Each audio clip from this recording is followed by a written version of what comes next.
Oi gente, tudo bem? Eu sou a Ana Lu e eu li Vox, da Cristina Dauscher, com tradução para o português do Alves Calado. Esse livro foi lançado ano passado e assim que ele chegou no Brasil eu vi algumas booktubers falando sobre ele e fiquei super interessada. E eu fiquei muito feliz que a editora, logo no lançamento, fez esse trabalho de divulgação, porque não seria um livro que eu olharia assim pra capa em uma livraria e me interessaria. Mas eu fiquei realmente feliz que ele chegou ao grande público, porque ele é um livro muito bom e muito necessário. Esse livro, ele é, ou pelo menos está sendo vendido como um reconto moderno de O Conto da Aia, que é a distopia da Margaret Atwood, que foi escrita em 1984, mas que acabou ficando famosa novamente no ano passado ou retrasado por conta, né, da série Handmaid's Tale, que foi produzida pela Hulu. E, enfim, né, acho que é difícil encontrar alguém do nicho literário que nunca tenha ouvido falar de O Conto da Aia. E esse livro, então, se propõe a ser uma versão moderna dele, por mais que O Conto da Aia ainda pareça assustadoramente atual. Vamos conversar então um pouquinho sobre ele. Bom, a gente tem um panorama político muito parecido com o que a gente tem em Um Conto da Aia. Ambas as histórias se passam nos Estados Unidos, que após um golpe de estado foi tomado por um governo teocrático extremamente conservador. Aqui em Vox, a gente tem um movimento de governo, que é o Movimento Puro, cujo slogan é fazer tudo voltar a ser como era antes. E as principais vítimas desse governo de controle social são as mulheres, porque o foco desse Movimento Puro de fazer tudo voltar a ser como era antes é manter aquela tradição de que as mulheres ficam em casa cuidando dos filhos e os homens ganham todo o dinheiro, e até por conta disso tem total controle e obediência das mulheres. A Cristina Dauscher, que é a autora do livro, ela é linguista, então ela juntou esse seu conhecimento de causa e estudos na área para escolher uma abordagem muito específica de controle social que a gente vê aqui nesse livro, que é um controle de comunicação praticamente literal, né? Por quê? Porque aqui as mulheres só podem falar 100 palavras por dia. E uma dica, você não consegue falar nada com apenas 100 palavras por dia. Só aqui eu já devo ter falado muitas mais. E como que esse controle é feito? Elas usam contadores no pulso, que vão contando as palavras que elas vão falando, e a partir da 100ª palavra dita, esses contadores começam a emitir choques, que, enfim, na palavra 101 começam como um leve desconforto, mas vão aumentando de intensidade até que eles se tornem letais. E o governo fala, na verdade, que essa é uma medida provisória só para educar as mulheres, porque o ideal é chegar num momento em que elas não precisem desses contadores, porque elas já foram, então, controladas o suficiente e não vão ter mais como sair dali. É muito forte esse livro, ele gera muita angústia, foi uma das distopias mais desesperadoras que eu já li, e olha que eu li O Conto da Aia, mas eu acho que essa questão das palavras realmente me tocou muito fundo, e todo o conhecimento da autora em linguagem e comunicação faz com que esse problema de você não ter como falar para se comunicar se torne ainda mais forte e mais palpável pra gente. Não é só, claro, com o corte das palavras que o governo propõe esse controle social, elas também não podem se comunicar de nenhuma outra maneira. Então, se a protagonista dá uma piscadinha pra filha antes de entrar na escola, ela já fica com medo, porque tem câmeras por todos os lados e elas podem detectar essa piscadinha como uma forma de comunicação sem usar palavras, e isso é um crime.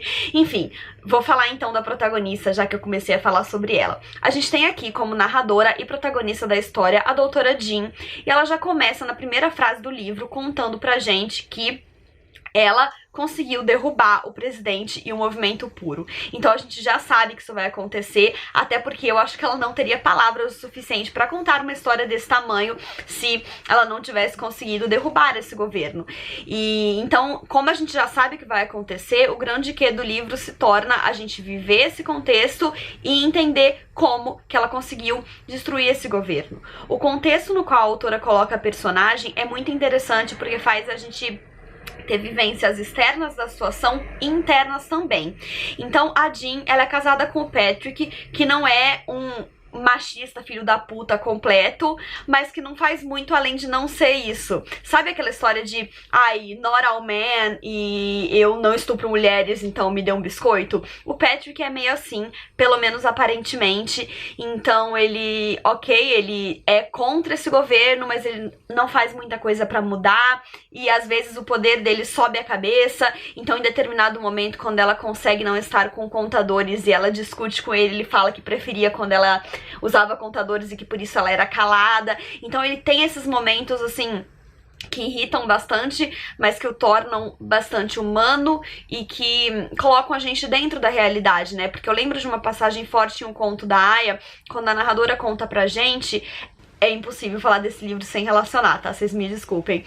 Que o marido dela era ótimo, mas, mesmo assim, quando tudo se deu, ele tava com o poder dela. E ter poder muda completamente o teor da relação, né?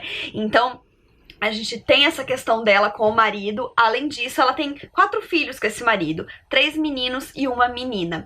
E os 2 filhos do meio, eles são um pouco envolvidos na história e pouco mostrados. O foco mesmo dos problemas dela na família estão no marido, no filho mais velho e na menina. Já falei do marido, vou falar do filho mais velho, que é adolescente. Ele tá passando por uma super doutrinação na escola, então ele virou um Caxias do movimento puro. Ele tá dentro de casa e ele se acha melhor do que a mãe, afinal de contas ela é mulher, ela não pode nem falar, então ele faz o que ele quer porque ela não vai poder fazer nada com ele, e ela vai sentindo aos poucos que ela tem um olho do governo dentro da própria casa, que ela não tá conseguindo lutar contra isso. Isso é muito desesperador.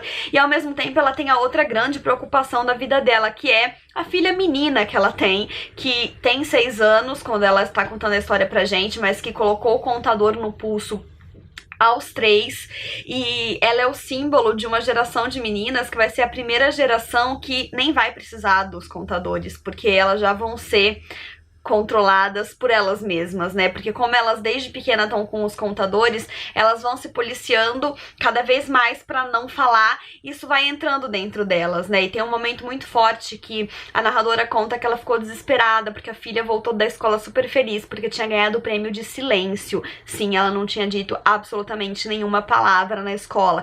E ela tá muito feliz com isso. E a gente sente junto com a protagonista essa angústia de ver a filha dela se tornando isso, ver o filho dela se tornando também uma vítima do governo, mas que dá vontade de a gente ralar a cara dele na brita, porque é fácil a gente esquecer que ele é só mais uma vítima do sistema quando ele tá fazendo tanta parte do sistema, né? Então, enfim, é um livro que gera inúmeras reflexões, tanto externas quanto internas, e um livro no qual a gente não consegue descansar a cabeça nem por um minuto. Tem um momento da história em que ela conta que foi de um dia pro outro, né, que as mulheres foram demitidas de seus empregos e tiveram as suas contas zeradas, os seus direitos ceifados. E esse de um dia pro outro é muito importante que a gente se lembre de colocar entre aspas, porque essa é uma reflexão que tanto a Cristina traz aqui, quanto a Margaret trouxe pra gente em um conto da Aya, que é: as coisas acontecem de um dia pro outro, mas só depois que muita coisa já foi estabelecida sem que a gente se desse conta. Então eu vou ler aqui um trechinho de um conto da Aya, que é um trecho bastante famoso, tanto do livro quanto da série, que diz o seguinte: quando aniquilaram o Congresso, não acordamos. Quando culparam os terroristas e suspenderam a Constituição, também não acordamos. Disseram que seria temporário. Nada muda instantaneamente. Você seria fervido numa banheira de aquecimento gradual antes que percebesse.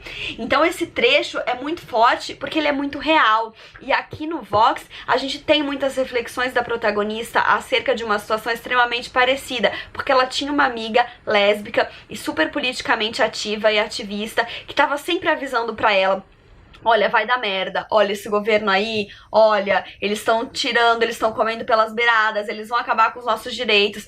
E ela tinha preguiça, ela tava acomodada, ela falava que ela não tinha que protestar, porque ai, só uma coisinha pequena, não vai dar em nada. E de repente aconteceu tudo, e quando a água bateu na bunda dela, ela não tinha nem voz pra gritar, tinha sido extinto o tempo dela, ela não podia nem mais lutar contra aquilo. Então, essa reflexão é extremamente forte e extremamente atual, porque a gente tende a se acostumar com as coisas e ir se acostumando e achando que não é nada demais, até que de repente a gente não tem mais como lutar contra elas porque um golpe foi estabelecidíssimo. E essa é uma reflexão cada vez mais importante e atual, porque a gente sabe que a gente está vivendo uma onda conservadora, uma onda politicamente conservadora ao redor do mundo, né? E aqui no Brasil, principalmente agora, com a chegada desse novo presidente de extrema-direita, cujo nome eu não gosto nem de pronunciar, mas que tá aí comendo pelas beiradas e tirando uma coisinha ali, uma coisinha aqui, e que por mais que eu tente ser otimista, eu sinto que se a gente não acordar, a gente vai acabar numa merda muito grande da qual talvez a gente não consiga sair tão fácil, né? Então, enfim, esse é um livro muito importante e inquietamente político. Mas, para além de falar, né, dessas questões políticas, eu vou falar um pouco sobre a parte eu diria romanceada mesmo do livro, a parte que a gente tem uma ação literária. A nossa protagonista, ela também é linguista, assim como a autora. Ela é uma cientista linguista e em determinado momento ela foi convidada pelo governo a fazer parte de suas pesquisas, a obter um posto na área científica do governo, porque aparentemente ela é uma das únicas cientistas linguistas que estava chegando perto de produzir o soro anti-Wernicke, que conseguiria lutar contra a afasia.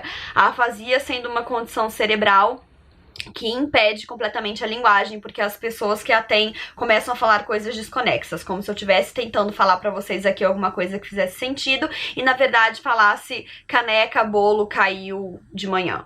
A pessoa tenta se comunicar e ela solta palavras aleatórias, porque a parte do cérebro dela que comanda a linguagem não faz mais sentido.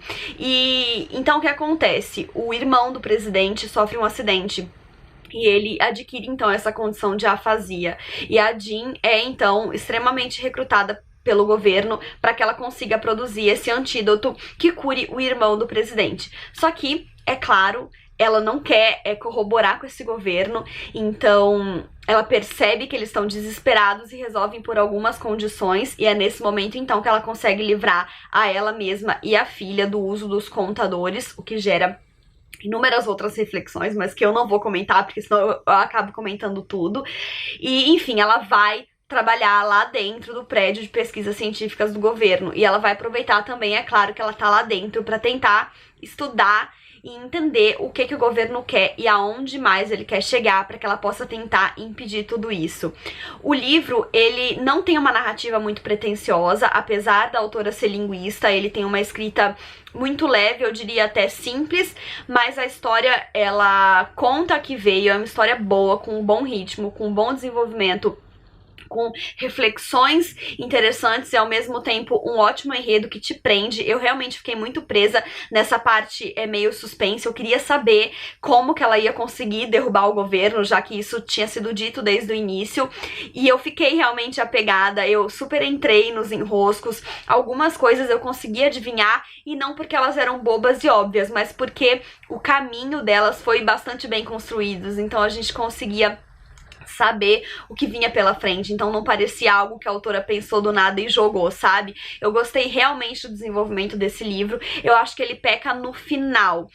Não que eu esperasse mais 300 páginas pra saber como as coisas aconteceram depois que ela conseguiu derrubar o governo, mas eu esperava ter um pouco mais, pelo menos umas 20 páginas a mais, porque os capítulos desse livro são curtíssimos, eles têm de 2 a 5 páginas, e quando ela consegue derrubar o governo, a gente só tem um capítulo a mais. E é um capítulo, sei lá, de 2, 3 páginas, onde a autora fala, tipo, o que aconteceu com cada uma das pessoas ali da família dela e tal, pessoas que ela conhecia.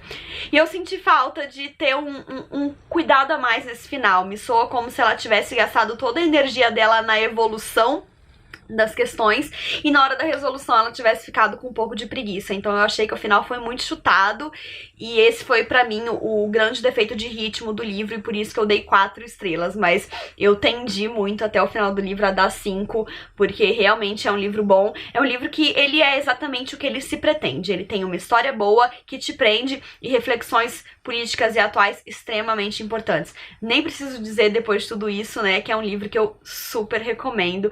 E se vocês já leram, comentem aqui embaixo, porque eu vou adorar conversar sobre o assunto.